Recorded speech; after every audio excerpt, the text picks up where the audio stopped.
Everybody's managed to stay dry. Certainly down Bedfordshire way, it's been wet and miserable. Goodness me, who's that? Ivor, that's an astounding avatar, Ivor. That really is. I thought it was a mother-in-law. Adam's been making us desperately jealous. It's a typical day in Arizona, clear blue skies, 30+ degrees. As you can see, he's in a t-shirt. Me and Grant have got jumpers on. We've got the heating back on again. And so there you go. Right. Who's waving? Oh, hi, Kate. How are you? Your little wave there. There we go. Yeah. Jolly good. Jolly good. So everybody's had a good week. I'm going to do my usual bit and forget which screen I'm looking at. So I will kick off and share my presentation. No, I won't, because I haven't even started a thing yet. You'd think after 46 weeks, I'd be used to doing this now, wouldn't you? It's because it's a Saturday. We're not in the groove. I'm not. No, that's exactly right. That's exactly right. Right. Let me share my presentation. Oh, I still can't find it now.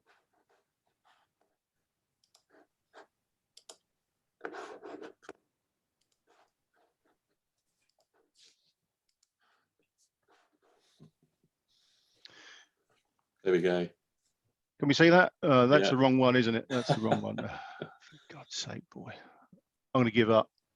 I'm going to give up. Right, I'm just going to move on. Otherwise, we'll be here all night. You'll be listening to me prattle on rather than the reason that we are here. So tonight we are joined by, oh, come on, Adam Block. Now, everybody who's anybody should know who Adam Block is in the world of astro imaging. He's been at the forefront of the astro imaging world for many years. Currently a researcher at the University of Arizona. He writes a monthly column in Astronomy magazine. He had did. Apologies. That's okay. I don't want anyone to go looking for it. Obviously available in the back issues, I think is what we need to say there. There you go. 4 APOD images from last year alone, including the one at Christmas Day. If you look at Adam's website, adamstudios.com, and look at adamblockstudios.com, and look at the list of publications and images and accolades, it really is quite extensive. So Adam Block Studios, I've mentioned that already. I'm going to mention it a few more times as we go. So I'm going to shut up. I'm going to stop my presentation, and I'm going to hand over to Adam. And Adam tonight is going to talk to us about some advanced techniques when it comes to image calibration and stacking. So Adam, I will stop sharing and let a professional take over. Right. Okay, so thank you very much for inviting me to come today. I look forward to trying to show you some interesting things. Let me go ahead and start to share the screen and get prepared to do all of that. So there is Pixinsight. Before I show you Pixinsight, though, let's look at some other things. That's my email. There are a couple of web pages, I guess, that were just mentioned, so I'll mention them now so you have some reference to them. Adam Block Studios is where I put all the content that is about the videos that I create that deal with astrophotography and things like that. So it's all the instructional videos. Technically, there is another website where I just maintain the pretty pictures that is actually different. That's adamblockphotos.com instead of studios.com. So that's where the gallery of pretty pictures can be found, just like the one that's behind me, right? So if you want to follow imagery, just see the results of all of this stuff, this is a good place to go. But if you want to see how to make all of these things, then Adam Block Studios is the place to go. I will actually refer to my website mostly because, and not only my website, but there's yet one more thing. There is a YouTube channel too. The YouTube channel is where I publish videos that I think are important for the community. So not behind a paywall, if you will, to be shared broadly and widely. Most recently, I've put together videos about the script, the pre-processing script in Pixinsight, WBPP. So there's an entire series on that. And that in particular, I'm going to be referring to, that is available to everyone. There is a playlist here that is for what I call the definitive guide to WBPP.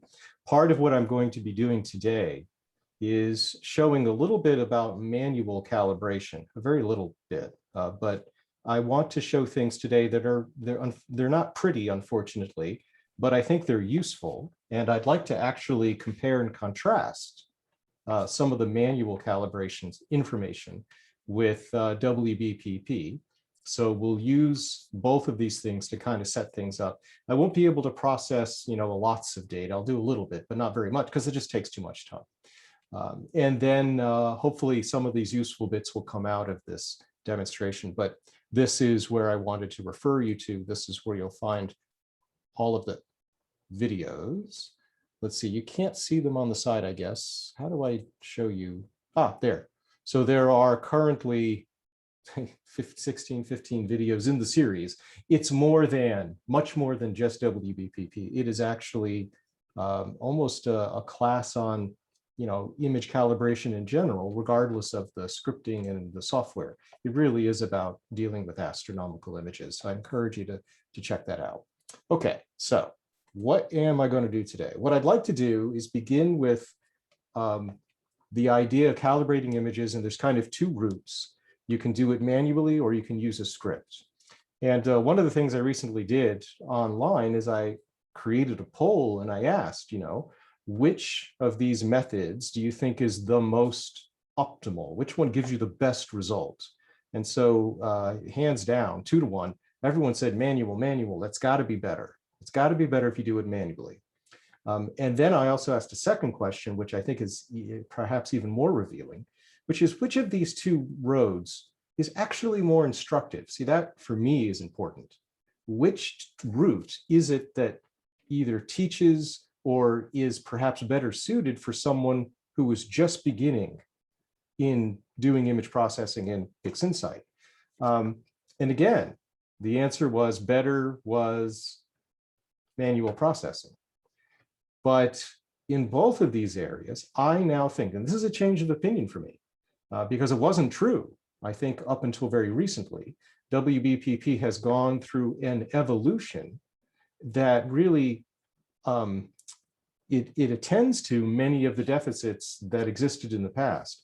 Now I think it is easier in the script to communicate to especially first-time users of astronomical image processing and so on, what's going on without having the extra complexity of things that are unnecessary to know in the beginning. Because otherwise, if you're going to try to understand all that stuff, it adds more time to basically getting underway, which is something that people never want to do. People just simply do not want to learn an entire book just to start, messing around with their images. They want to just start doing something. And that is where some of the problems are. So let me show you. I have data. I've got some stuff here, and I've got to navigate to the right place. So let me do that very quickly. Here, I think should get me close. Yeah. So what I have are some biases, some darks, some flats, and then I have data. And you can see, I hope, it may be small on your screen, but I have directories called biases, darks, and flats. So I'm just going to begin by doing the standard steps that you would do. What you need to do in order to calibrate images is you need to create masters of these things. Now, the sensor I'm using at the moment, this sensor uses biases because I can take advantage of one of the attributes of biases. Many of the CMOS cameras today, though, because of amp glow and other electronic signatures, you don't use a bias. Instead, you use a matched dark frame to calibrate both flat field images and light frames. But it just so happens the first example here I'm going to show you is using a bias, which is a good fraction of other sensors. They can use biases safely. That is one of the things that I explain in those videos is the differences between these two sensors and when you need to worry about that. So let me open up a bias and just show you what one of the biases looks like here. They look like that with this particular camera that I'm using. It'll look more interesting once I actually create the master.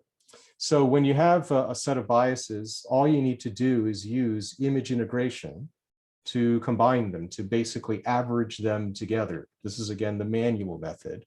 And what I did is I created some icons over here that have all the settings already set up.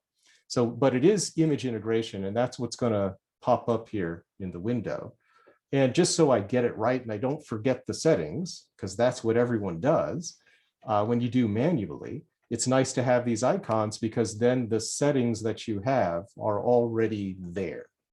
Let me just load the files. I'll talk about the settings. No, I thought it was going to remember where I was. Okay, hold on. No, we want to be, I'm getting there. Here are the bias frames.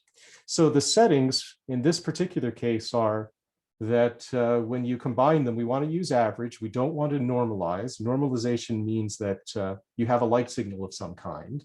It's that doesn't actually explain it, but it's something that you would do when you have light signal. And then you also have the pixel rejection stuff. You might wonder why you need to, does anyone know why you need to reject anything when you have a bias frame?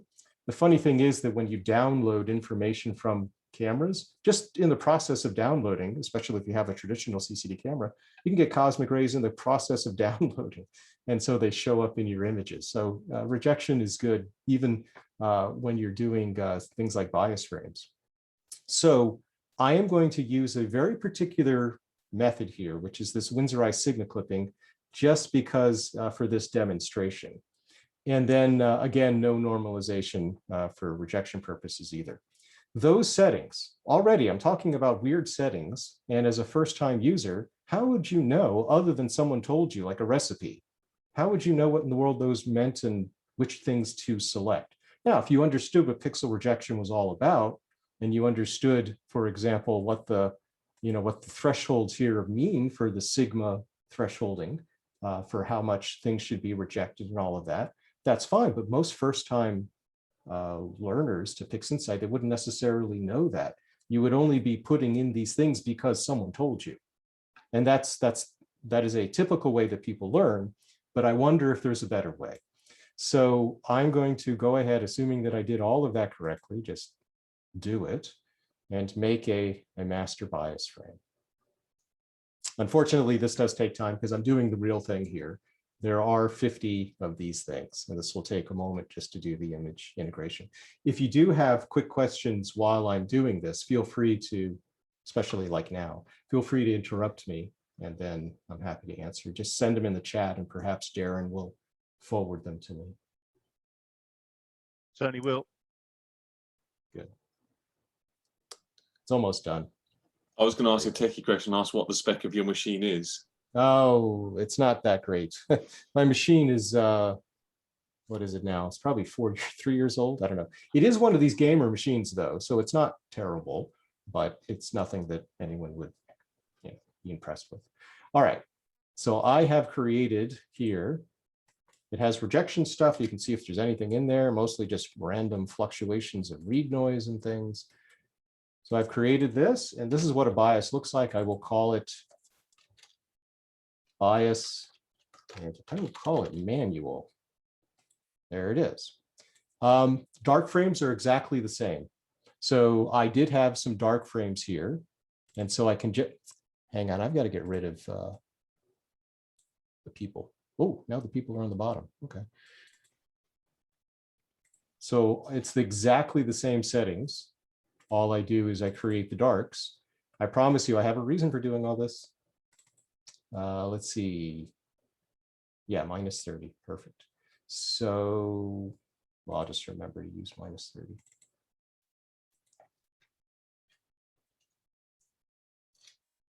Let me think for a moment. Yeah, I'm not going to really do the, that's fine, -30.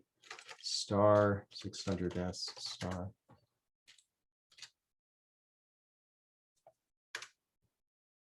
Go. I really should have called this master bias. I'll change that. So master dark, the same settings are used. And then I'll create what is the interesting thing, the flat field masters. What's interesting about them is a flat field image is a light frame of a sort, and it needs to be calibrated.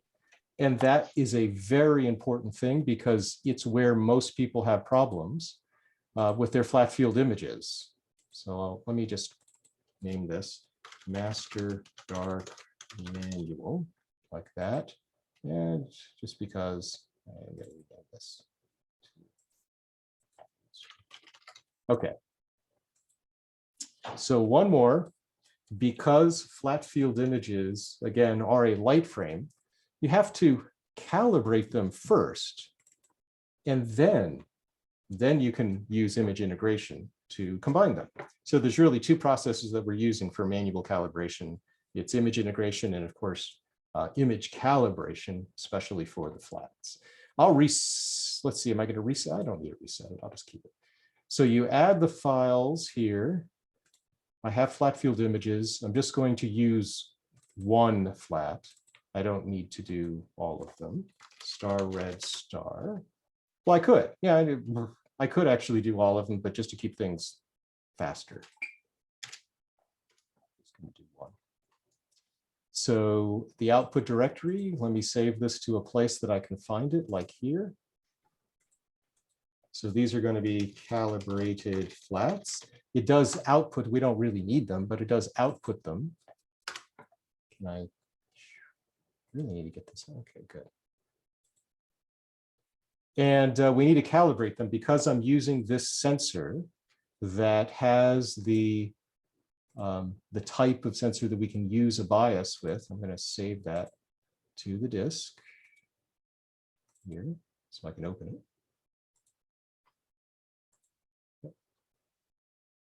I will open that particular frame that I just created, which is here.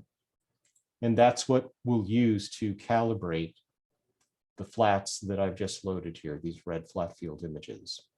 So that's all I do. I don't check, obviously, master dark or master flat or anything like that. You're not calibrating the bias. So that's it. You just, all that happens is whatever we put in here is just going to be subtracted from these files there and then outputted to this directory.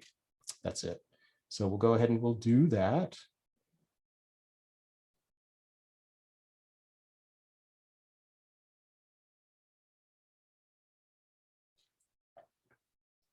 And then I'll create the flat, master flat, and I'll explain a couple of the strange things that all of this really entailed. So if we now come to the integration of the flat field images, I clicked on my little icon here. It's still image integration, but let me load the files that we just made. There is a difference in that there's a difference in settings. This isn't the same. These aren't the same settings that we just enjoyed with the biases and darks. So under image integration, now the combination is still average, but now normalization rather is multiplicative. This weird thing. Why is it multiplicative? That's a good question. Then under pixel rejection, you have the rejection method, and I'm going to keep it again the same as this Winsorite thing. You'll see why. And then I have equalized fluxes, which is another thing. But those settings, equalized fluxes for the normalization method in pixel rejection and the multiplicative for the normalization for the output of images, those never change. It's always those settings. But my argument here is that by putting in these settings, people might be happy just to put in the settings as a recipe. Okay, I've got to do this, this, and this. But that doesn't provide any understanding, I'm going to argue. In fact, I would argue that if you look at most things that are on the web, most instructional content, for example, no one ever explains. And explanation of this stuff really does mean an understanding of why you would use these particular settings. It's an understanding, a deeper understanding of how flats do their job. Flats are a division, and you don't want to remove a pedestal from a flat. So the output normalization has to be multiplicative. It has to be scaled without any offsets. Equalized fluxes is necessary for rejection purposes because equalization of flux, which really means equalization at the light level, you need to do that in order to reject stars. Otherwise, the unequal light levels would not allow you to reject other things that might be in the flats, say if you're having like twilight flats. So that kind of explanation is the reason, but rarely is it done. And without that understanding, it's just putting in a number. It's just putting in a parameter or something like that. So having said that, I should now have, did I actually not press the button? I just closed it, right? That was dumb. I don't think you did. Yeah, I don't think I did either. So let me, okay, so I've got it loaded. I have the settings, right? Okay, so I can now just press the button. Good. I needed to press the button. There it is. Let me get rid of these. So we have rejection high, rejection low, and a flat. So this will be a master red flat. Okay.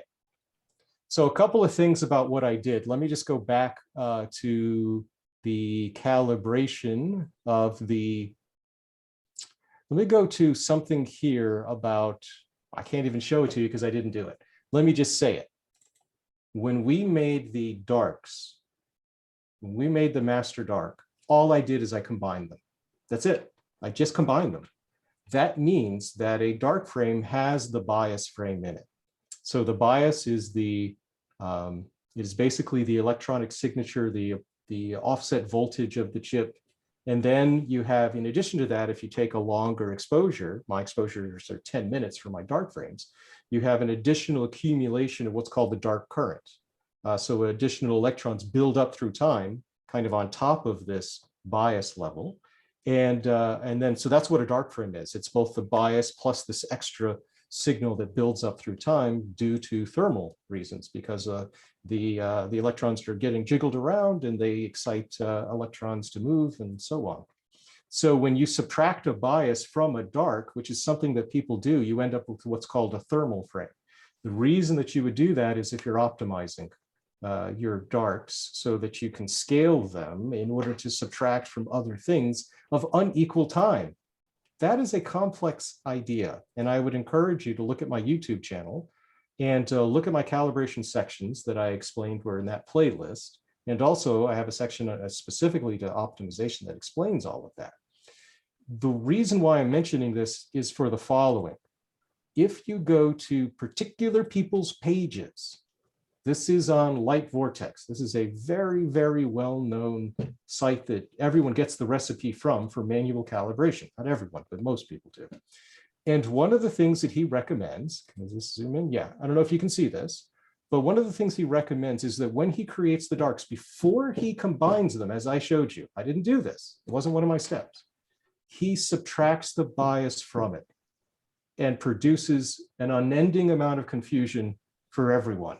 That one step that he does there is it's a different way of dealing with things, and it's a way that is inappropriate for today. What are CMOS cameras, many of the sensors, you can't optimize darks. The thermal frame is not something you can create because the electronic signature is not separable from this dark current, not easily.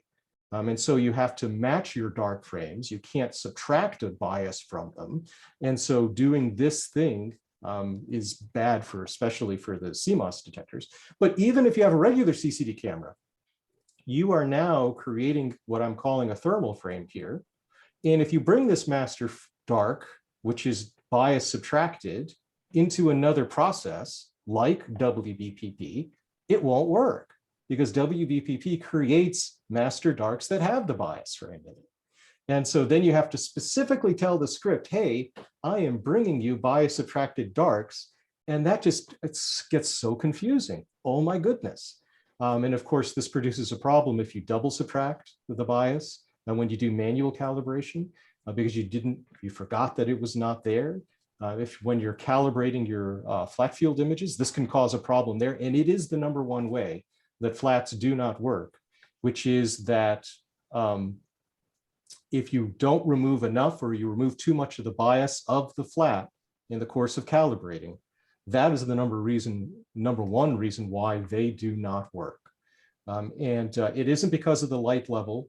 The reasons that flats typically don't work, number one, is because of this miscalibration of them. Number two is because most people, if they have a problem, they're scattering light into the optical system. But most people concentrate on the third thing, which is the least important. It's how bright the flat is. That has no relevance to how well it actually does its job. It does have some relevance into the noise that it might put into the image. Every time you process, you can add noise, but it does not create these weird artifacts and these this idea of the over under correcting of the ways that you'll see it. That's all because of miscalibrated flats. So just as another example, again, this old information is now, I'm going to say it is now dated. Don't believe it when you see it. There needs to be more critical thinking when it comes to this. Here it says, don't waste time acquiring dark flats. This says image calibration IC. We'll rescale the master dark to match the dark noise in your flat frames. And what he's talking about is using this optimization. So let me come back here. There is a function here where if instead of putting a bias here, if I had a master dark, I can optimize it. Well, I guess I would need the bias, which would calibrate the dark that I put here, and then I optimize it. And so you could then use that to calibrate a frame of a different exposure time, or to calibrate, which is like what flats are. Sometimes people will take a long dark, a 600-second dark, and they'll try to use that to calibrate their 0.5-second flat field image. That doesn't work very well because there's very little dark current in that 0.5-second exposure compared to the 10-minute exposure, which has a ton. Even the tiniest little scaling error in this optimization will cause a pedestal error basically in the flat, which means the flats don't work and people are pulling out their hair why the flats don't work. So I would discourage optimization, at least initially. You want to match darks where you can. And as you saw me do, you can use biases as long as the sensor is the right kind to calibrate flat field images, because that is basically a dark. It's just a very short one. That's it. That was the most important thing.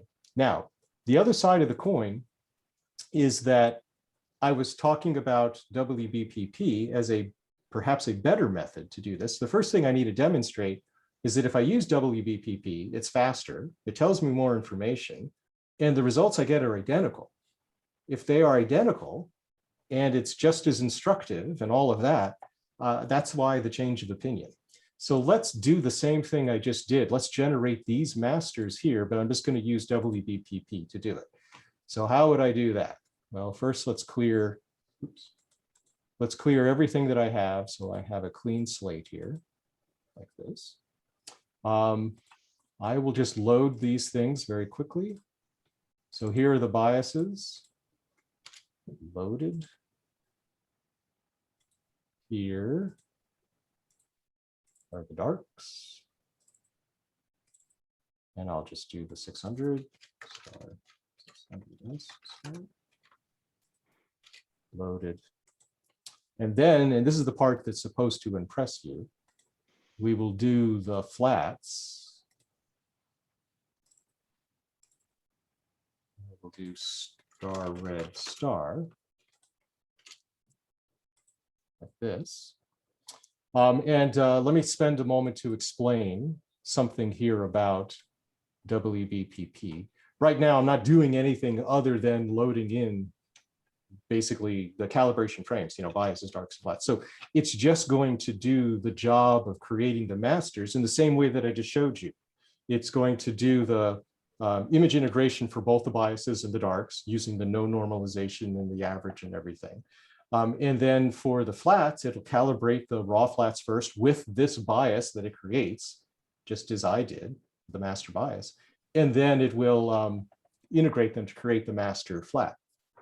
So one thing I do need to do, though, if I want to have my answers that I just did manually match WBPP, I need to force it to use the same rejection method.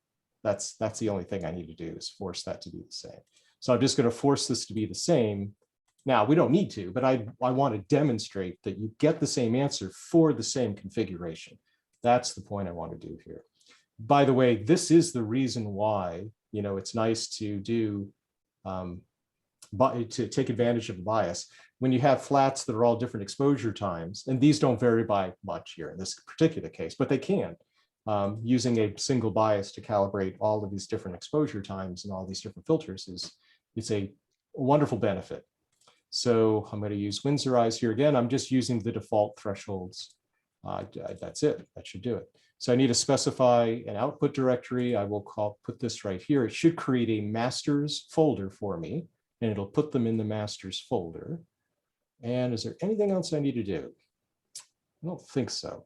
I think that's it. So if we hit run, it says, you know, there's no light frames and all of that. It says the flat field images, no master. Oh, I need to tell you that. Hold on. I forgot to tell you. So you remember a moment ago how I said it was going to use it, but I didn't show you how it communicates that. So the flat field image here, do you see how the 50 frames are lit up in green here at the top for the bias? This is the bias field. These are the darks field. This is the flat field. So this is saying that the flats will be calibrated by these bias frames. Now that's kind of subtle, but if you click over here on the calibration diagram, it actually shows you. It says that the flats, every flat will be calibrated by the master bias once it's created. And then you'll have a calibrated flat, which will of course be subsequently integrated to make the master flat. So this actually communicates everything that we need to know. The reason why this is working is because I have this checked here. This says match dark frames to calibrate whether it be lights or flats. But in flats, there's a specific piece of logic, which is that if there is no matching dark and you do have a bias, it's going to use the bias frame. That's why here, when I ran it, it says this: no master dark will be used, the master bias will be used instead. I wrote those words because I really wanted to communicate to people that this is what's supposed to happen, and this is actually what is happening. So we'll hit continue, and then it's going to produce now masters just like we did, but automatically. The thing about WBPP is those settings, like for the creation of the master flat where it had the multiplicative for the output normalization, and it had the equalized fluxes for the the rejection equalization, normalization, goodness. Those settings are hard-coded in WBPP. That's how we're going to get the same thing. But we don't need to, if you're a first-time user, that has no benefit to know that that's going on behind the scenes. It is good enough to know, in my opinion, that you have a biased frame and you're going to be subtracting it from a flat field image to calibrate it.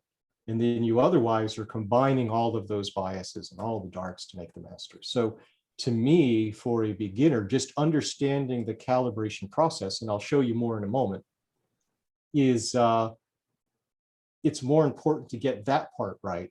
And then later, that detail of why you have to use multiplicative and all of that for the normalization stuff, you got to explain what normalization is. There's a time for that.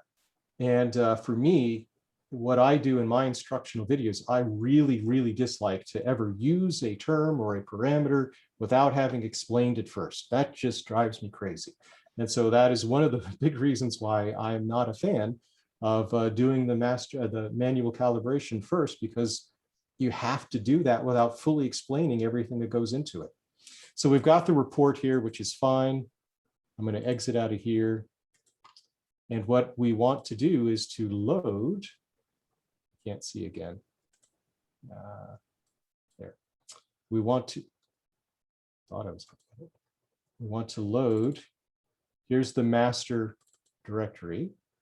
And here, let's just look at the master bias. We have those rejection things again. Yeah, that's the rejection. So if I zoom in here to this one, you'll recall that long ago I made one here, right? So we should be able to zoom into the same level like this. And we can literally compare them. If I blink, I am blinking between the two images. There is no change. In fact, if we look at the values here, this says the last 3 digits are 578. And then I go to the other frame. The last 3 digits here are 578. They are in precisely the same down to the precision of what the computer can record, right? So the frames are the same. They generated the same thing. Now, is that true with the flats? Because remember, you have all that equalization stuff going on as well. It should be, unless I messed up something. This is one of the things that I did in my recent video to explain manual calibration is I did this comparison and I went all the way through to the light frame after doing registration and image integration after calibrating and the whole process to demonstrate that if you did it manually and you use WBPP, you get precisely the same answer as long as you're using the same configurations. Now, there are configurations of registration and image integration that you don't have access to in WBPP. And that's why the tool suggests that, hey, it's not fully functional, but where there is a one-to-one mapping and configuration, you will get the same result. And that's what I wanted to show people. So let's see if it's true here for this, this master red. Too many windows. There. Making these go away. So here is the master flat, and then here's my red flat. Now, what's a good way to do this? Let's call this WBPP red. What I should be able to do is just use pixel. It's hard to see the difference because it's such a bright image. So I should be able to, I really wish I could get this control off my screen. Okay. I should be able to use pixel math and subtract the two. So I should be able to go master red flat minus, what did I call this thing? WBPP red plus 0.5. So I want to add 0.5 so that in case one of these is bigger than the other, if I have negative numbers, it just makes black pixels and I don't see what's going on. So if these two images were identical, I should end up with 0.5 as my answer. That's all this is going to say. And so if I say create new image and do it, I don't know, did I do something wrong? Probably. No such thing as what? No such image because I did something wrong. Master red flat WBPP underscore red. I think there's 2 B's in WBBP. Yeah, You've got WP instead of W. So if you kill that P and put a B. Weighted batch pre-processing, but did I spell it? Oh, I put it wrong. Yeah, okay, good. I did it wrong in one place. Thank you. Oh my gosh. Okay, it said it did it. I don't know where the image is. Here it is. 0.5 everywhere. Those images are exactly the same. So the flats, it used that multiplicative normalization and the equalized fluxes and the whatever, and I used the same rejection algorithm. Every single pixel in this frame is exact, or in these two frames are exactly the same. So that was the point I wanted to make. Now you can see that you can trust, I don't know, you can trust WBPP to mathematically do the job. I mean, I don't know if that was really a point of contention, but it's good to be able to show it, literally, to show that there is a one-to-one correspondence. Okay, so now what I'd like to do, I'm going to look at my notes and I want to be sure that I do everything correctly here. I'm going to set up a calibration of something in WBPP. Let's see, I kind of did that though. If I wanted to actually go the next step and to process further with WBPP, I would set it up in the following way. And just while you're doing that, just a quick question from Peter Whitfield. Are those the number of calibration frames? Is that your normal sort of number of frames that you would take for calibration? Yeah, I'd like more darks maybe, but certainly 50 bias frames is fine. The number of darks, if I had like 50, that'd be great. I think I only had like 20 or something there, whatever it was. And then as far as the flats are concerned, I usually don't have that many, to be honest. As long as you have a bright signal, you're going to be adding up those counts. It's really the number of counts after you average everything that matters. So yeah, I mean 7, 11, 15 flats are usually what I get for flats or something like that. Sure. Okay. Yep. Okay. So if I had actual light frame data, I guess that's all I was going to point at. Let me just load. Those are flats. Those are calibration data that are appropriate for calibrating, recent data that I've taken. So in this directory, for example, I have here's data, right? I'm just going to highlight a whole bunch of it. Why don't I do more than that? Be really impressive about it. I'm not going to actually do it, but I'm just going to show you that you can. There. So cool. Now, so what WBPP is showing me here is that I could have had the raw files, right? But I no longer have the raw files. Now I show the masters here. If we look here, you can see at the top of the list. If there's a master in the list, it's going to use that, right? So if I remove this, I could redo, I can remove it just to show you as if I had loaded it from scratch. So this is like I'm loading them from scratch. It's the same thing.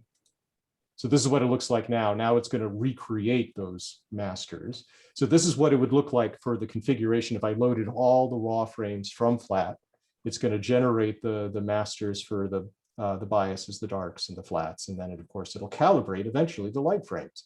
So when I click on a blue set of data here, it's showing me that nothing is matching. I guess I got to click on the red, right? Because I only made a matching, I only made the flat for the red. So with the red here, you'll notice that the red lights up because now we have a matching flat for it. And also the dark frame lights up, but the bias doesn't, right? Because it's not being used. I am matching the dark frame here. So it's going to subtract that 600-second dark from this 600-second frame. And then it will calibrate that with the flat. Now the flat is already a calibrated, the master flat would already be a calibrated thing once it has a master flat. But for the flat field image, it does need the bias because it's going to calibrate them to make the master flat image that will eventually calibrate this light field image. Oh my goodness. So everything is in use here, but it's not going to be, the bias is not going to be used when I'm calibrating the actual light frame data. So that's going to show here the master dark and then calibrated with the flat just as we expect. And that would give us the perfect output. One of the nice things now about this control panel is that, and I'm going to demonstrate this in a moment, when you process the images, it will combine all of the data across all of the filters so that even if I had done this on multiple nights, as you'll see in a moment, I can combine all of the data. In the older version of this script, it would group the data together. But now in this new version, you can control the kind of things that happen both here in what is the calibration part, the pre-processing part. And then the post-process is when you're actually taking advantage of the image registration and the image integration. You can do a different method of interacting with the data. So you can choose what kind of output basically you want. And that could be beneficial if you're doing multi-night imagery. If you're doing a mosaic, you have a different logic that you're going to take advantage of. But WBPP, as long as you set up that configuration exactly how you'd like it, you can press the button and it'll do all the magic for you. Let me just set up another quick example here, which is, what if I did have data that was for one of these CMOS sensors? What would that look like? You just saw me set up the regular CCD camera. With the CMOS sensor, we're not using a bias, we're matching a dark for the lights and we're matching a dark frame for the flats. That matched dark for flats is sometimes called a flat dark, but it is not a flat field image. I can't stress that enough. It's just a dark frame. but it's called a flat dark if you want to call it that. So here's what it looks like when you do that. I wonder, can I do that? No, I can't because it'll mess up. Let me show you something. I'm going to exit out of here. And I'm going to show you a gentleman's data, which is located in an odd place that I'm going to need to find. Let me find it. It is located in here, here. You're going to see the logic of Adam Block's computer here.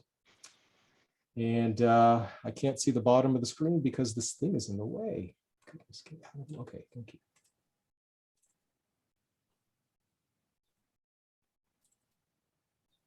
So this gentleman provided data that was of the Lagoon Nebula, and he was using one of these CMOS sensors. And I'm going to show you how he organized his data. So he has darks, he has flat darks, he has the flats themselves, and then of course he has the actual data of the lagoon. And what I want to show you is that if you look at his flat darks, I just told you these are dark frames. They have the word dark. He called them dark flats. And I think sometimes that's a problem because if you open this file and you look at the header, you'll find that when he saved this file using his acquisition software, he labeled it as a flat field image. So if you were doing this manually, that wouldn't hurt you because you would just, you would literally select the frames that you knew to be dark frames if you understood that these were darks, and at least you would hopefully use it in the right way. But if I were to do the following, just going to demonstrate this. If I try to go with, well, no, let me do it the other way, sorry. Yeah, no, I'll do it this way. If I go with this with files, let me do this. Yes, okay. And we go to that same place, which is here, here, here, here. My goodness.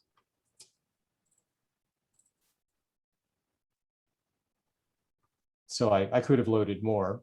The problem is that is a dark frame, but it loaded it not in the darks, but in the flats. And that's because WBPP, in order to figure out what kind of frame it is, looks at the header information. And so it put it in the wrong box. And that's because I pressed this button here that says files. When you press either the directory button or the files button, it's reading the header. If I press these other buttons here, that's the difference. These other buttons, it doesn't matter what's in the header, it's going to ignore it because basically I'm telling it, hey, these files, no matter what the header is, these are of this type. I'm specifying the type by pressing the button that says bias, darks, or flats, whereas over here, this is reading the header information. So that's where it can be an issue. And so I just wanted to point that out, which is why now, if I wanted to set this up properly, I can do that by just, instead of doing that, I can just specify darks here. And now if I loaded these in, it will actually load them as I expect. It'll go into the darks panel, which is what we wanted them to be.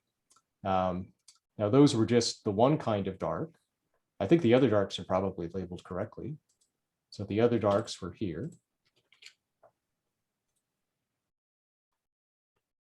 And they are indeed all in the darks. And then he had flats. So this is a one-shot color camera. And then he also had the data itself. So here's his data. And I'm just going to do one set of something, it doesn't matter. Okay, so now if we've got them all loaded here. Now if we look in the control panel, you can see there's no bias.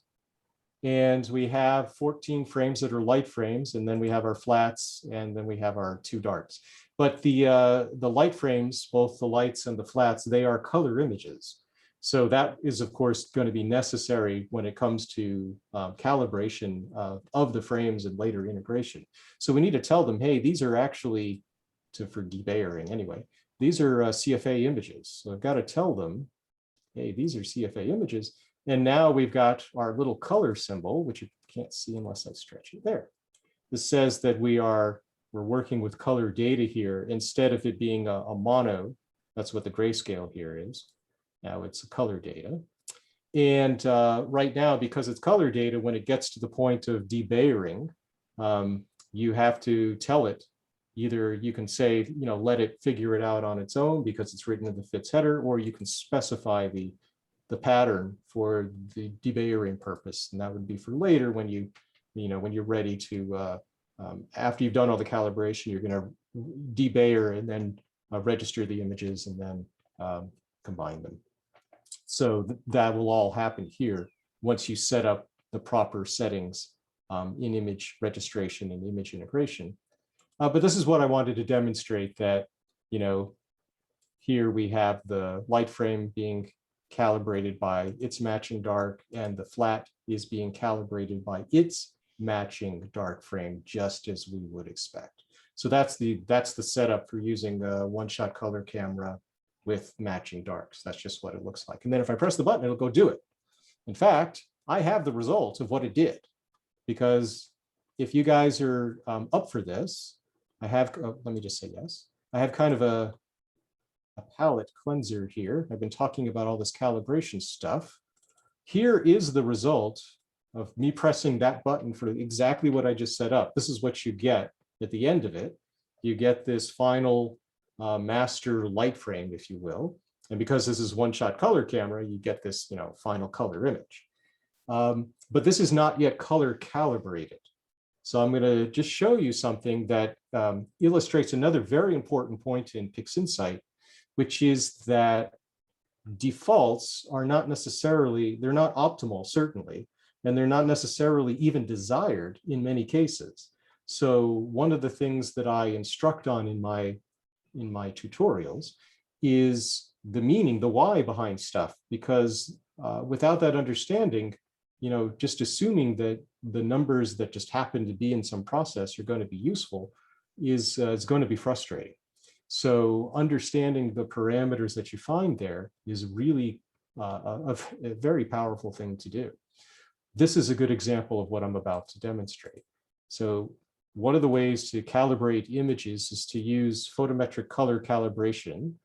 Just so I'm not cheating, I need to move this. I'm going to reset the tool. So it is reset.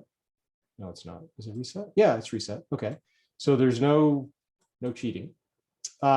This frame, I believe that his acquisition software did record the position and also the camera information, which is what we need here. So I can press acquire from image, and it gives me the coordinates of the piece of sky it's looking at. Photometric color calibration goes out and compares to a star catalog. Now I have the catalogs locally here on my machine, which is another very powerful thing you can do now. And then it has these correct settings, whatever they were for his system. And that's pretty much it. That's all I need to do. If I just use the default, that's all I need to do. Everything is automatic. Everything should just basically work, and it will. I'm going to give it a moment to do it. This is looking here at the star catalogs that are on my disk, and it's going to get the right magnitudes and whatever to get the right number of stars that it should match to register. Once you see that little projection matrix, that means that it did actually match to the star catalog. So now it's doing the second part, which it'll do the photometry. It's going to compare to this APAS catalog of stars, which has the colors in it, and it'll compare the colors that are in the catalog to colors that are recorded in this image, taking the differences, which is called the color indices, to create a set of points that you can fit a line to, and that gives you the color balance of the image. So what you're seeing here on the screen is a color balance that's just given by the fact that I've got the screen stretch kind of optimized to show us something that looks reasonable, but it isn't a color balanced image. It's almost done. There it is. Okay. So I think you'll agree there are plenty of stars that it was using there to generate the fit. And here we have the result. But what I'd like to do is now I'm going to turn right now. So this is something I'm not going to explain here, but I explain elsewhere. The screen transfer function right now, this is unlinked. That means that this is being optimized for each of the channels individually. But what we want to have is the actual screen stretch apply to all channels equally, because this should now be a color balanced image. So if I do that, we do get something that actually looks kind of reasonable. But let me show you this. If I increase the contrast here, do you see how there is kind of this green-blue bias to the image, right? This is not color balanced. Not really. It's close, but it's not really color balanced. And that's because I used the default. So what I'm going to do is I'll make a copy of this so you can see this here. And I'm going to go back. And I will there. So this is just, oh God, I don't know what I've done. What have I done? I don't know what I'm doing. Ah, good. Okay. So this is just looks like the best that we can do when we have the, oh yeah, that really is a mess. Okay. Let's be sure. Yep. So there's our color image. But what I want to demonstrate is that if I now do the more sophisticated thing, you'll notice down here at the bottom that there is a background neutralization. And it needs to know the color of the sky in order to get a correct color calibration. And it's doing the job, but it's doing it to the whole image. And here's the thing about this particular image. This image is colored, the sky is colored because of the nebula. So the nebula itself is contaminating, if you will, this calculation of the neutralization of the background. And it's taking out a lot of red, which leaves, guess what? Blue-green. So what you need to do is a couple of things. Number one, it's often beneficial to lower this threshold, because then you're looking at fainter and fainter parts of the image, which are more and more likely to be sky values. But that still wouldn't be enough in this case, because this nebula completely fills the field. The other thing to do is to choose a region of interest, which I'll now create, let's say here. Now, some of you are now screaming, I can hear you, Adam, there's red nebulosity there. I know there is. I know it. That's fine. It's not bright. It's not, it's down in the noise, right? It's not a strong amount of signal, which means that we are going to get a better answer here. Now, if I were even really careful, you know, maybe I find some region that's even better further away, whatever it is, right? Or I do a little dark little piece of the nebulosity. You know, those are some tricks you can do. But even just doing this is better than what we just did by default. So I click region of interest, I do from preview, and then I do that, okay. And then we do, oh, well, yeah, I should be able to do that. Adam, while that's crunching its numbers, Yes. Steve Richards has voiced a question which I think many of us are now asking. The catalogs that you mentioned before, where can we, are they free to download, or are they, yes. are they a purchase? Yeah, in fact, not only are they free, but the catalogs that are now available that specifically, there are basically two, but there's one has two with it. There's this Gaia GR3 catalog, and then there's the APAS 9 and 10 or something. They're smaller catalogs. That's for the photometry. There is a forum post at I think I show it in one of my videos. But anyway, there's a post on the official forum by Juan I've never said his name out loud, Conero, that explains how to download them. You just go to this page and you download them. They're special because they are specially formatted or optimized for Pixinsight to use, so it can quickly do it. So this is better than going out online. You do it locally, but you do need to download these specially formatted star catalogs. Great. Thanks for that, Steve. We'll find the appropriate links, and we'll make sure we post those up. Yeah, in the, there's in the a threads. if you search for Gaia DR or just Gaia catalog or something, you should find that post. Cool. Great. So thanks. now here's the difference. I'm going to be sure I've done there it is. This is now screen stretched, and let's do this one. Well, actually, you know what I'm going to do? I'm going to take this screen stretch that you see here, and I will apply it to here. But that might be, it really does have a different black level. So I'm going to change the black level. But I hope that you agree with me that one of these is better than the other, right?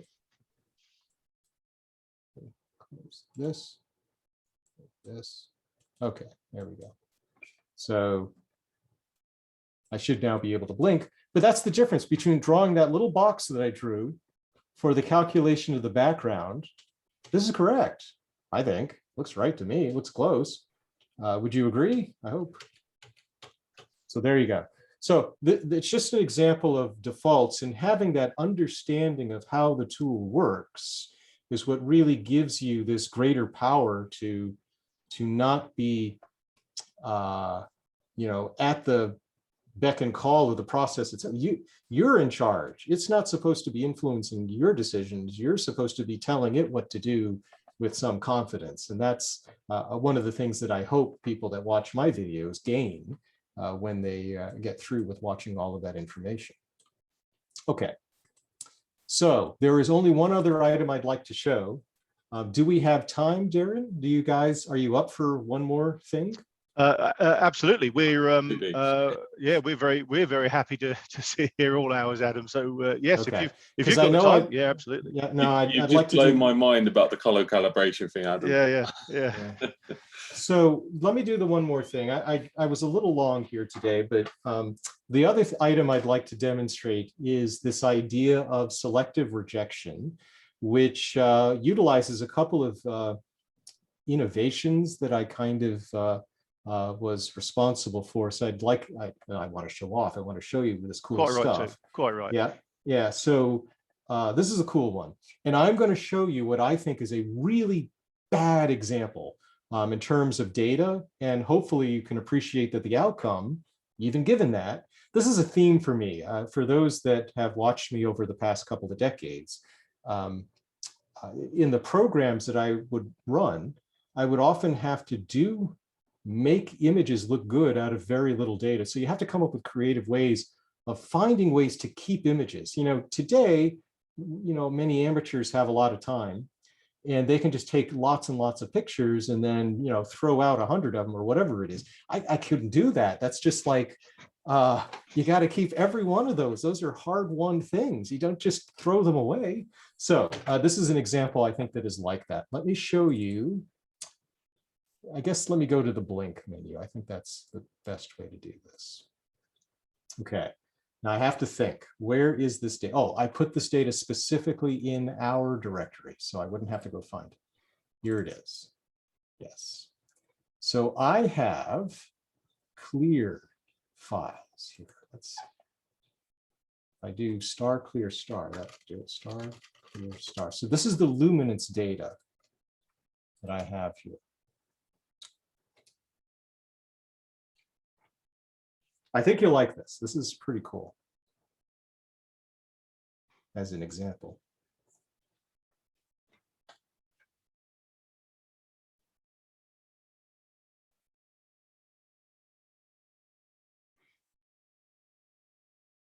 Now, I should tell you something about these data. These were acquired across different nights. And the reason is because, well, they were acquired across different nights, but on each night, the camera was taken off the telescope and put on. And that's because of the programming that I did for these public outreach programs. Camera was always coming on and off. So I had to take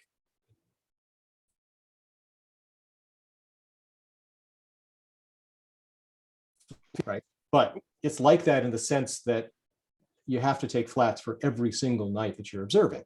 And if you don't take flats, you're out of luck. And I can demonstrate that. So here we have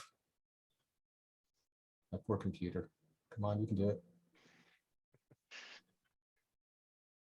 Here we have some frames. These are uncalibrated, right? This is the raw data. And you can see all of the garbage that's in there, right? In fact, some of these frames are, they're truly just crazy, right? So the first thing I should probably do is just get rid of the true bad frames like this. So in Blink, this is how you do it.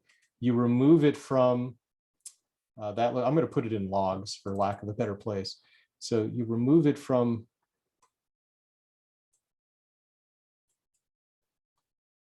the disk. I just moved that file on disk from the directory it was located in to this other place out of the way. But that doesn't remove it from memory. So it's a two-step process. It's still here in my memory. So you remove it by pressing this button to remove it from memory as well. So let's just go through these one more time and get rid of any of the ones that are truly just terrible. That's terrible. So we'll remove this one as well. And I remove it from memory. And is that it? That one I think looks pretty terrible. They're doubled stars. See, I hate this, but those are truly, now I'm showing you truly terrible images. Those are just too, you can't use those. So we got to get rid of those. Now, let me zoom out one more time and show you what I am going to keep because it's fun. I'm going to keep this one. See how it has a doubled. What this means is this is, I don't know, whatever the exposure time is, 20-minute exposure with 10 minutes of garbage. Keep that. Rejection is going to take care of that. Keep this one. Why not? Rejection will take care of that one. Okay, I'm keeping it just because I want to show off. So now I have all the good frames that I'm going to use, but now I actually need to calibrate them. And I am going to show this. I should have removed that from memory. I need to show this to you with WBPP. I really should keep this up anyway. It will only take a moment. Let me reset because you'll like what I'm about to show. I'm going to reset this. And then we're going to load files. Why not? I believe if I have my head on straight, I should be able to just highlight. These will have the flats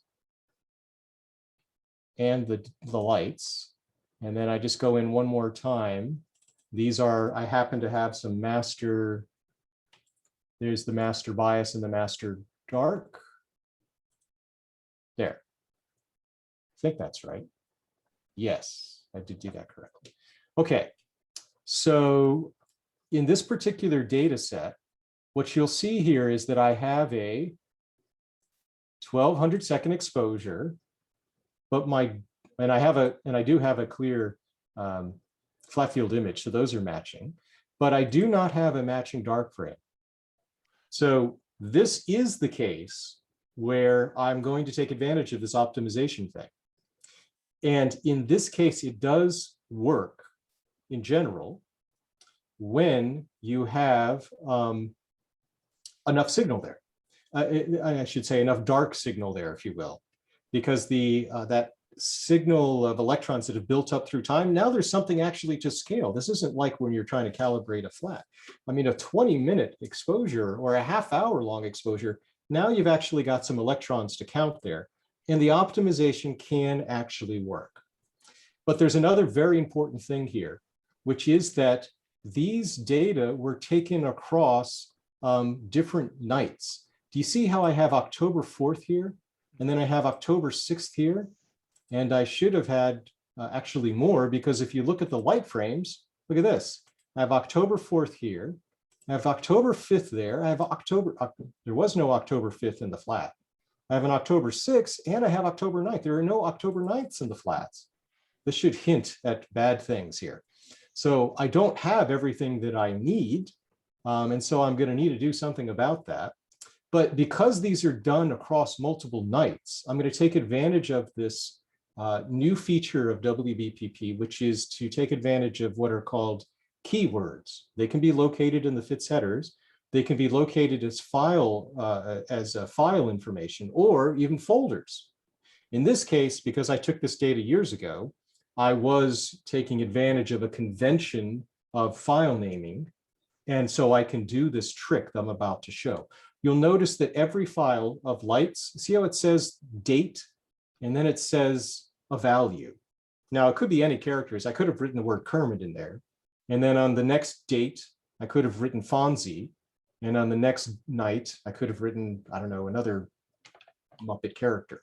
But I actually labeled them with values that they look like dates, October 04, October 05, and so on. They are unique ways to identify the nights.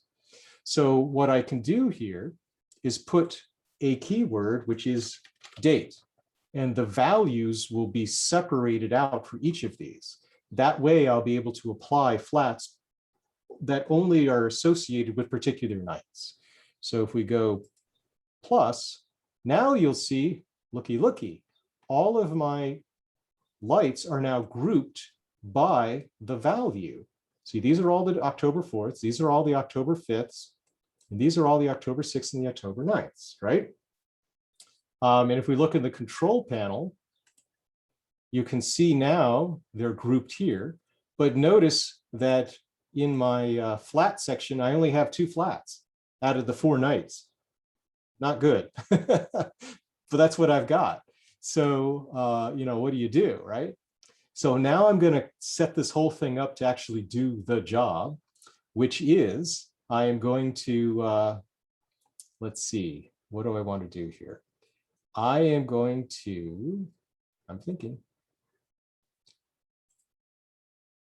First thing I'm going to do is to use optimization, and that's going to, now it'll use the bias to optimize these, to optimize rather the dark frame so it can subtract it properly. So that's how that works. You'll see that when I'm not doing that, how I have my warning, it says that the light frame's exposure differs from the master darks. That's the warning that's telling you there isn't a match. Now I can force it instead of doing auto, but that doesn't help me. I just literally don't have a matching thing. So I need to use the optimization here. And then we have the master dark bias. So that should do the job. And you can see with the calibration here that it's going to do everything that we need here. It's going to do the optimization. That's what this K value is. Apply the flat. Then I get my calibrated light frame image. But it's going to calibrate across these nights. And then over here, it's still going to give me 37 frames that are going to be calibrated, right? So let me come back. So that's why the post-process, it's not going to group in the post-process part. That's why that's so interesting. So I still have this problem of what am I going to do with October 9th? Well, the best that I can do is force it to match with October 6th. That's all I can do. See, now I've got it matching to October 6th. It's not going to be a great flat. It'll take care of the vignetting basically, but it won't take care of the dust donuts. That's not going to be a surprise. And again, the same thing here with the 5th, I can choose either the 4th or the 6th. I don't know which one is better. I'll just choose the 4th. So now everything is matching something. It may not be the best match, but it's at least matching. So I believe everything is now set up here. All I'm going to create, if you don't mind, is the calibrated images. I'm not going to ask the WBPP to do the whole thing, and you'll see why that's important in a moment. So if I hit, let's see, I need to make an output directory. I'm going to put this here. I need to be a little careful.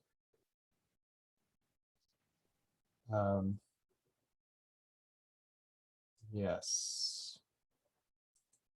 One moment, I'm just going to exit here. I want to be sure that I know what I'm doing. I may or may not know what I'm doing. Yeah, I know what I'm doing. I was just making sure I hadn't done this in advance. I just couldn't remember if I had planned on doing this or not, but I think I did. All right, so let me get it to do it. And you can ask me a question while it's doing it. So we do an output directory, and I need to give it a place. So I'm going to give it a new place here. This is going to be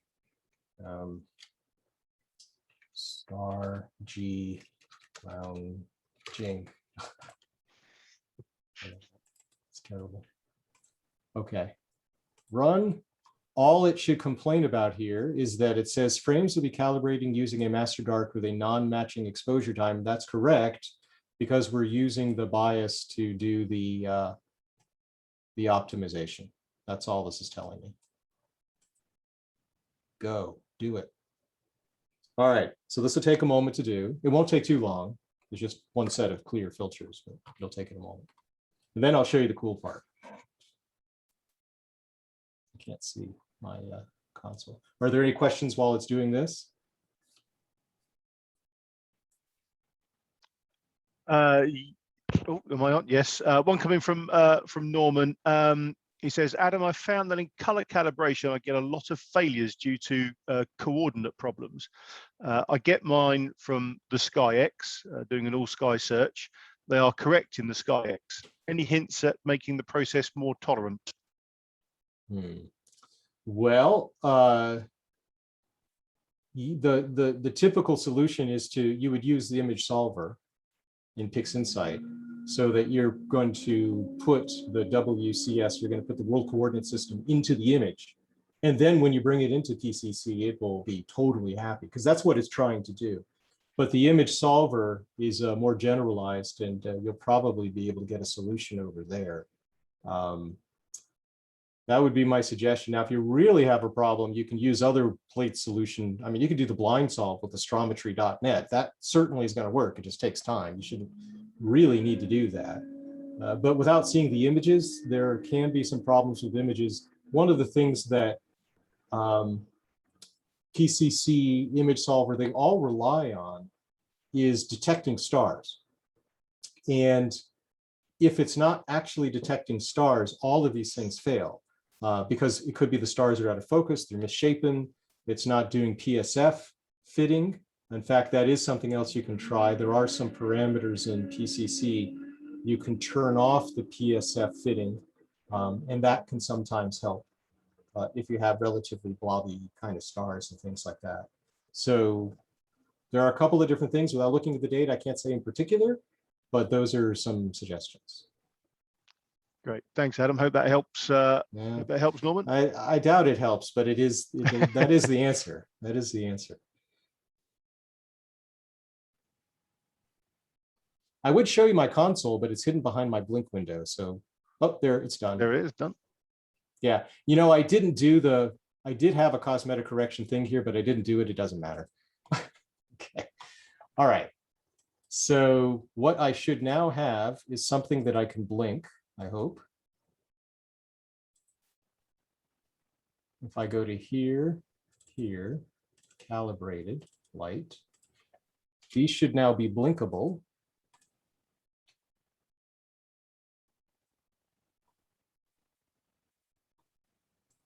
So these are, remember, these are now calibrated, right? So I'm hoping that this comes across. This is a calibrated frame. I mean, it looks good, but can you see the donut right here? Yeah. So yeah, so that frame has a donut. Oh, I've got to display them all the same. Hang on. So, I mean, that's okay, but we don't, you know, if you add a whole bunch of frames together, you're not going to want your image to look diseased.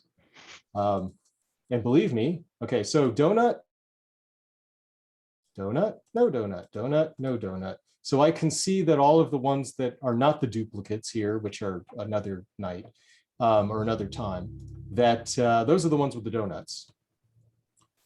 And it looks like I get to number 6. Yeah, 6 has the donut, right? Okay. Now we go to another night. Can you see all of these things? And yeah, there's a dark thing here. So there's more gunk. I can even see a thing there. And then the whole frame shifts, even though it's the same gunk.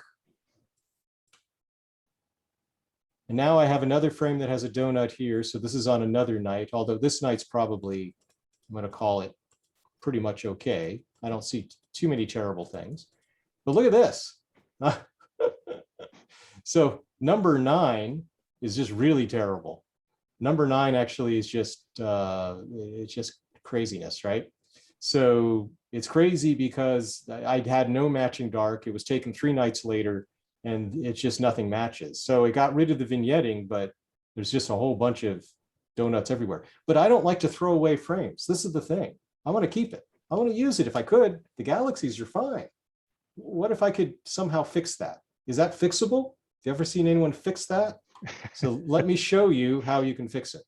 So here's how you do it. All I need to do is note which frames have the problems, because each group that had a problem in exactly the same areas. So when I'm looking at these 2 frames, the donuts are in the same area, right? When I'm looking at this frame here, this donut here, it's always in the same spot. Even though my image may shift around, roughly it's going to be in the same spot. What I am going to do, however, is I am going to register these images really quickly. Let's do this. So let's use image registration. So the reference image can be just the first image, doesn't matter. Am I in the right place? It looks like it. Does that have an _C? It does. And then we just highlight the files. Output directory is going to be calibrated light registered. Right. I think that's it. I'm just using, now I'm going to use the defaults. I don't need drizzle data.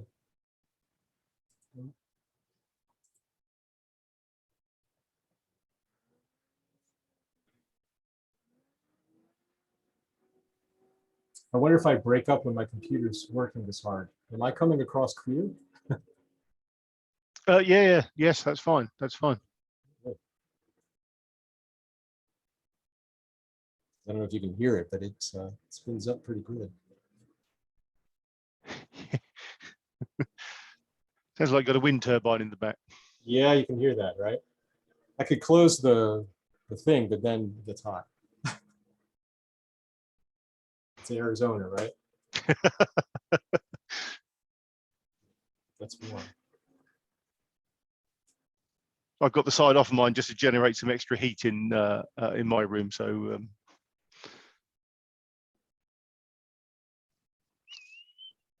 Almost done.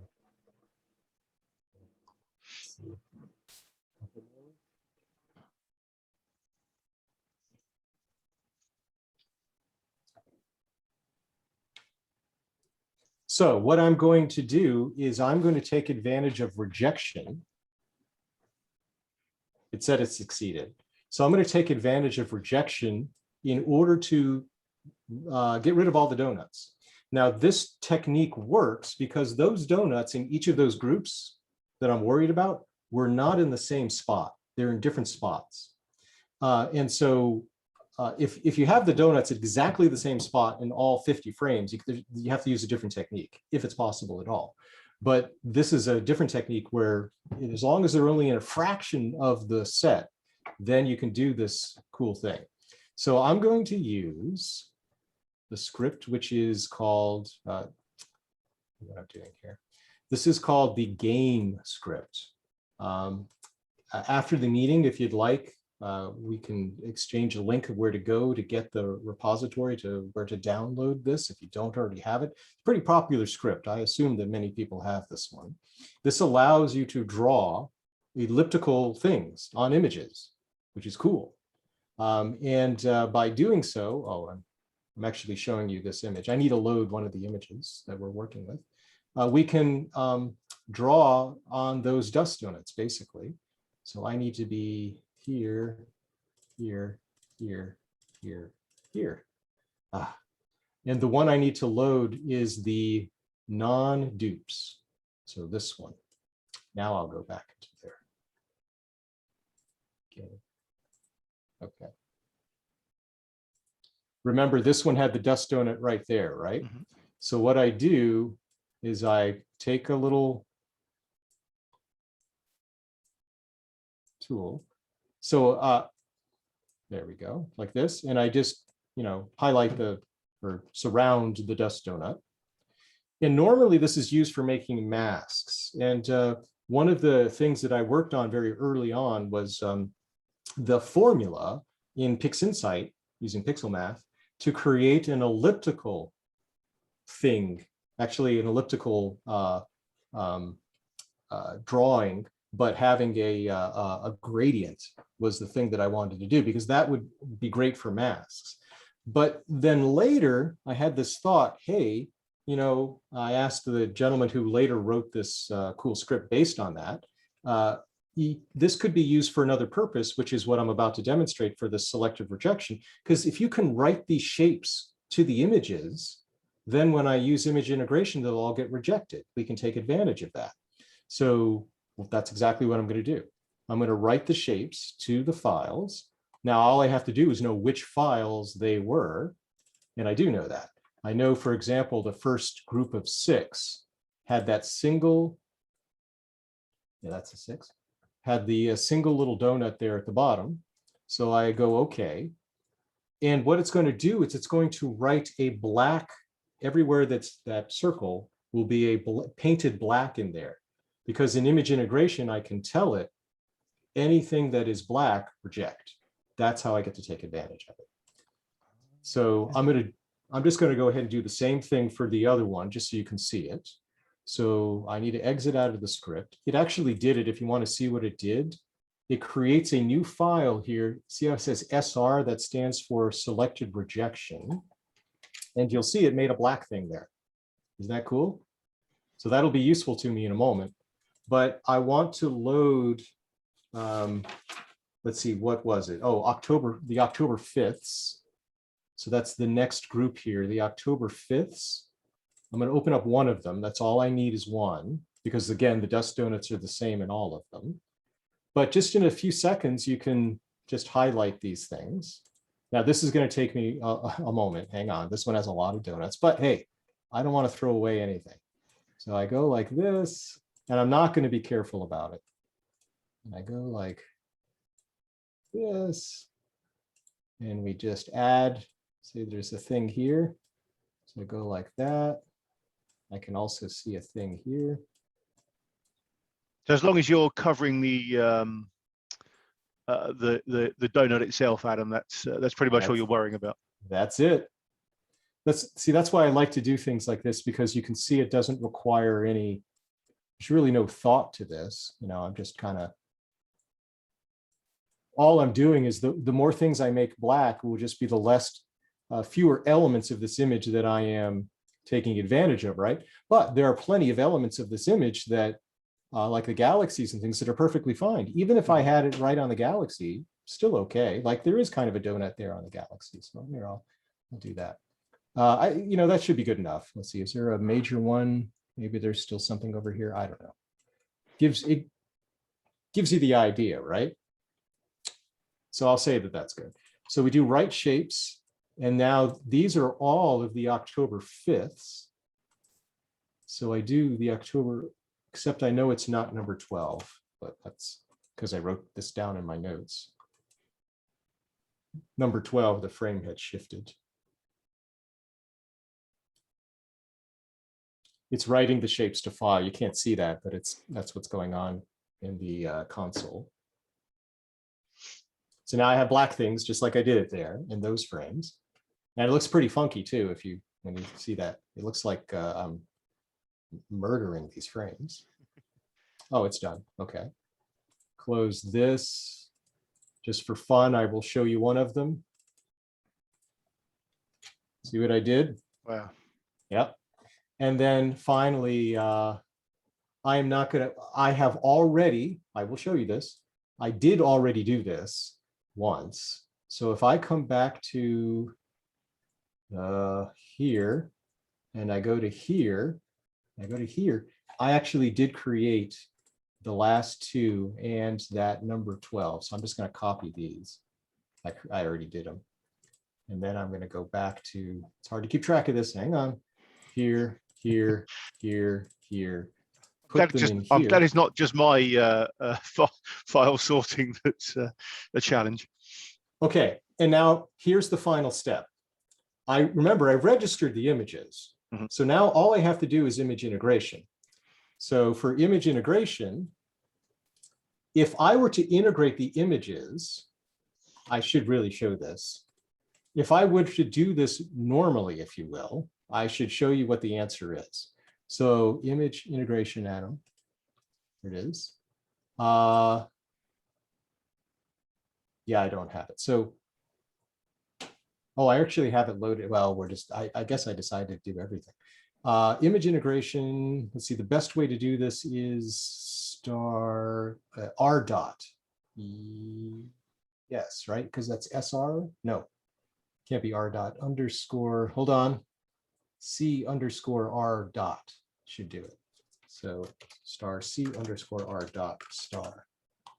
So these are all the ones that are not affected. These are the original files. So if we do, yeah, I got close. Star C underscore R dot star. There. Have to reset the tool will still set for the other thing. So we want, sure, we can even do this crazy thing, which is, why not? I'm setting up my favorite settings for that. But we want additive with scaling, average is fine, noise evaluation is fine. The key thing to have though is this one that says clip low range, because that should be set to 0. And it's that 0 that I'm taking advantage of in a moment. I'm not going to be taking advantage of it here because I have no zeros, but in a moment we will. So I'm just going to hit enter, let it create the integrated image, and then I'll create the integrated image with all the little black things rejected, and you'll have the final reveal.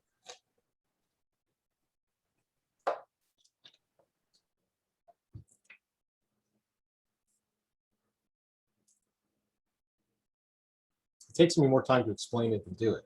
If you're just doing this, it takes, a few minutes. And this is a very bad example. You might have only 1 or 2 donuts or some, it doesn't need to be donuts. It could be any artifact at all, as long as it's not in every frame. If an airplane flew through 10 of your images or something and you had 30 images, you can do this. Okay, so here we have, you can see rejection has taken place. Notice how it rejected all the star trailing and all that kind of stuff, which is good. But it's not going to get rid of the donuts, which will still remain. You can see, if I make this a little brighter, so I did that. Let's see if I zoom. There we go. Zoom in a little. I'm trying. Do this, do this. There we go. I'm not doing this very well. Can you see the donuts are all still there? Yeah, yeah. Okay, so they're still showing up, and you can see the donut here, these crazy things there. I mean, it's just kind of a gross. However, if we now do the following, all I need to do is for every file, see this file here is corrected by this one. So every time I see this, I'm going to turn off the one above it. So I turn that one off. Does that make sense? So every time I have a little SR, I'm going to turn off the one above it, because that's the one that we don't want to include.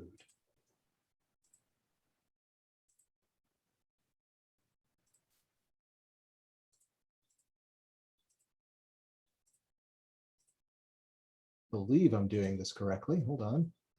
9. So that's an SR.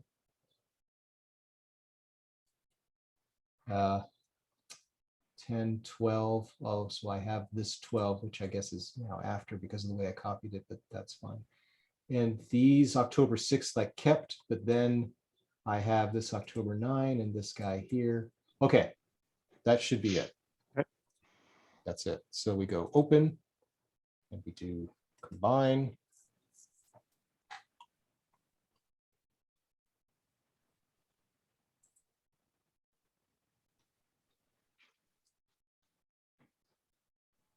I actually wish I had, I used to have an image that was really spectacular. A moth at part of the night had crawled onto the camera, on the sensor, and it was like moving around a little bit. And most people, I mean, it looked like Mothra attacked it. Most people would have thrown the frames out, but I didn't, because you can reject it. You just see this image, this silhouette of a bug, this moth. It's pretty cool. Okay. So now you can see in the low end, the high end has the same rejection that we saw a moment ago, but on the low end, you can see all the areas that I was rejecting, and some more than others because there are more frames where I drew those same circles, right? But they weren't in every frame. And so this is what you get now. There are no more dust donuts, although there might still be some because I wasn't perfect, but there are no more dust donuts compared to the original. So if I match that, and then we blink, you can probably see the dust donuts are all gone. They've been taken care of. And then ultimately, if you use the proper DBE settings, like so, you get a fine looking result for the frame, which ultimately can go on to produce, you know, a nice, I don't know if that's going to be bright enough on the screen. Try to crazy. Let's see if I can. Is it doing anything? Huh.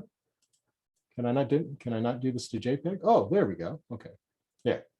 I'm trying to make it brighter for you, just so you can see. But it's even in a, I've over brightened it, but even so, is a perfectly acceptable now image to show, you know, what's going on here in this set of galaxies. And from the initial data where I didn't even have flats, you know, because I took enough frames, I could basically get away with this technique of rejecting dust donuts, which is kind of cool.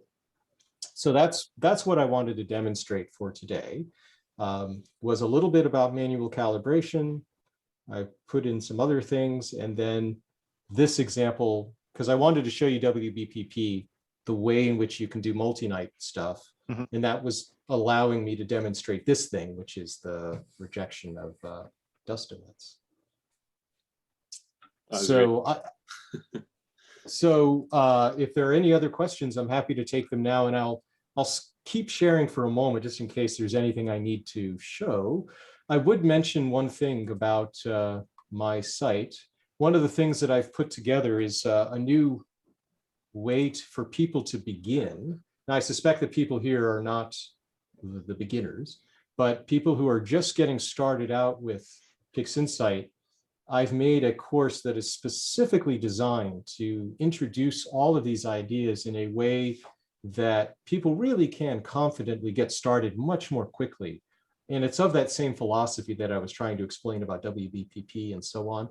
Just get the main concepts down and what to look for, to look at the data, to understand some of the parameters and so on, so that they can people can start using their own data and more quickly get to pictures that look reasonable and makes people happy. So fast track training was my way of doing that. And as an introduction, people can just buy it. And then if they still like what they, if they like what they see, then if they want to get the full set, they can actually use this, what they just paid, against the price of the other thing. So it's like just slowly getting into it. It's not like you paid extra. It doesn't hurt in that sense, right? So you just discount this amount against payment for the full thing.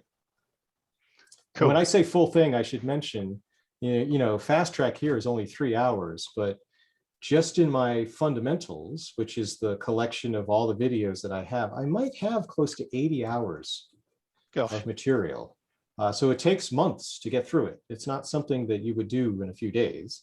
And one of the sections that's important, not only do I have explanations of all of the processes and so on, but I also have the workflow examples which have the data with them so that you can step through with me all of these steps and you can see everything that I do. No hiding of anything. It's the real deal as we go through to processing. Okay, so if there are If there are any questions, I'll answer what I wanted to say. Fantastic. Thanks, Adam. Yes. Ivor wants to ask a question. Have we got unmute facilities switched on, Grant? Yeah. Okay, Ivor, if you want to unmute yourself, feel free to ask a question. Or if you haven't got a microphone, we can ask it for you. Yeah. Sorry, no, mic. Okay, yeah, I thought it might be the case. No, that's a problem. When integrating one-shot color DSLR lights, Right. what percentage rejection would you aim for in each image? Percentage rejection. So it's a tricky question nowadays. I know in some of my tutorials, I would actually specify a number. So if I understand the question, what happens is when you use image integration over in the console, it'll actually tell you per frame how much rejection you're getting. Mm-hmm. And that can be diagnostic. You can use that to your advantage. And that's something that I demonstrate. But some of the algorithms now, it's not as easy to do that. With the straight sigma algorithms, that's like sigma rejection, Winsorized sigma rejection. For any, it doesn't matter if it's color, one-shot color, or CCD camera. All that matters is the number of frames that you have, because you just get fluctuations in noise. So 1 to 2% is the answer, roughly.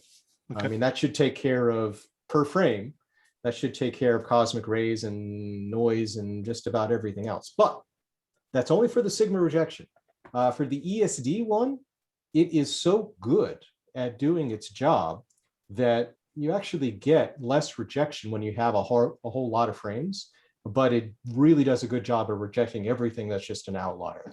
So you won't see as much in those percentages, but it's really taking care of business. So I like it. And you need, I wouldn't say many more frames, but you need a higher number of frames to really make use of the ESD algorithms. Yeah, you want like 30, 40, more than 30 frames. Okay. Yeah, okay. So 15 to 30 frames, the Winsorized sigma rejection really good.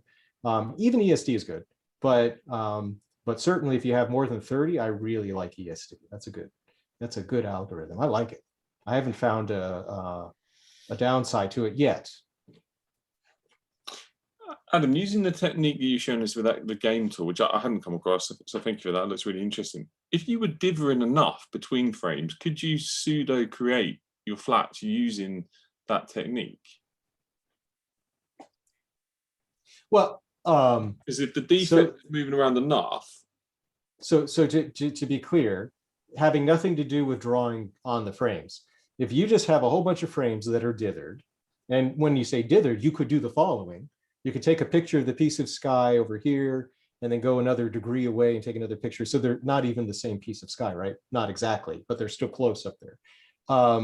And then, yeah, you can just combine them with some kind of projection. So all the stars go away.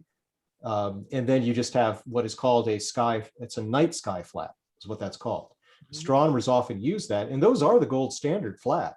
The only problem with night sky flats is it's really hard to get them bright enough. And again, the brightness of the flat is what determines how much noise it adds in as you're using it for a calibration. But you are exactly right. That is called a night sky flat.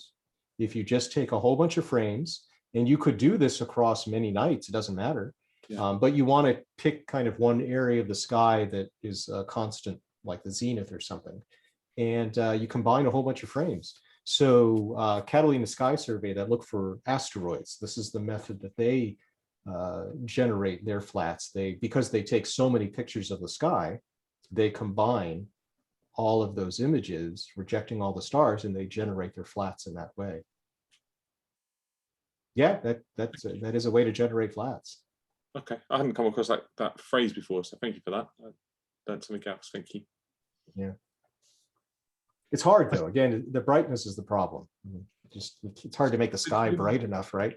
It's interesting what you said about the brightness of flats, because that is something that we all talk about a lot, particularly on the forums. About that's not the most. It is not the most important part. Yeah, the brightness is the calibration of the flat is the much more it's the thing that bites people more, much more. It's a much more significant thing. And also the scattering of light in an optical system is more important than the brightness of the overall flat itself. So just as an example, I have a video which demonstrates that. And it's a cool video too. Let's see, do I still have my YouTube? I do. The video is, one second, let me stop. I can't, it's playing in my ears. You probably can't hear it, but okay. Does your CMOS, this is it. Does your CMOS image look like this? See, this is this weird overcorrection thing that people get. And that has nothing to do with the light level of the flat, nothing at all. That had to do with the fact that the darks had changed. And because of the fact that the darks had changed, the darks that were for flats, it meant that it wasn't calibrating the flat exactly right, and it generates this weird result. And so many people show this on the forums, and so this is the much more likely thing. It doesn't have anything to do with the light level. And that's, sorry, just to make sure I've understood that, and that's to do with the fact that people are optimizing their that's one way to do it, which can give you a problem. But no, the other way is that literally in this case, this camera, this person had acquired these short exposure darks 3 weeks or 4 weeks ago. And then they took data today, right? Those darks did no longer match what was going on today because the electronic signature had changed in that sensor. Yeah. That'll screw up your flats. Now it's easy to tell. You can actually compare the values. You can see that the past darks were different than today's darks, and there's something goofy going on. Sometimes the goofy thing is that people change the offsets or the gains and who knows what, but there was a different electronic signature. You could see it, and that was what was causing the flat not to work because it wasn't being calibrated correctly. Anecdotally, I've heard that to do with driver changes and also people changing USB cables. I've not been able to. Oh, that sounds conspiratorial. Yeah, like a conspiracy about the USB thing. The driver certainly will cause a problem. Yeah. Okay. I don't know about USB cables. That sounds, yeah, that would scare me. Yeah. Excellent. Well, I think many people are now going to be running off and looking back at past data and desperately searching through the recycle bin to see if they've thrown data away that could possibly be used. I think after that. Yeah, that rejection technique is really it's a multi-purpose kind of tool you can take advantage of. Yeah, that's great. That was really, really interesting, and again, it really opens your eyes to the power of some of the tools that are now coming out in Pixinsight. I know the early version of the batch pre-processing script, it worked, but nowhere near to the degree that you've got that flexibility, and the feedback mechanism I think is great. It tells you what you've got wrong. And let me just say this on camera here. All of that goes to, I worked with Roberto, but this is all his genius. He's the developer that's actually writing the code of WBPP now, and so Roberto Sartori is the one. You'll see him listed up there. Yeah. Really did a great job. Indeed. Excellent. So I don't think anybody else has got any questions.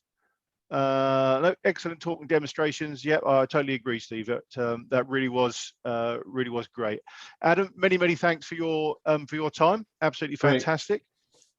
Great. I hope we've not kept you. No, I'm just starting my day. I'm fine.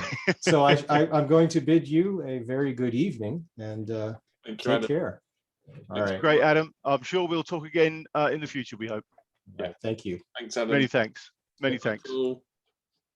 Thank you, everybody. Take care. We'll see you all soon. Bye-bye.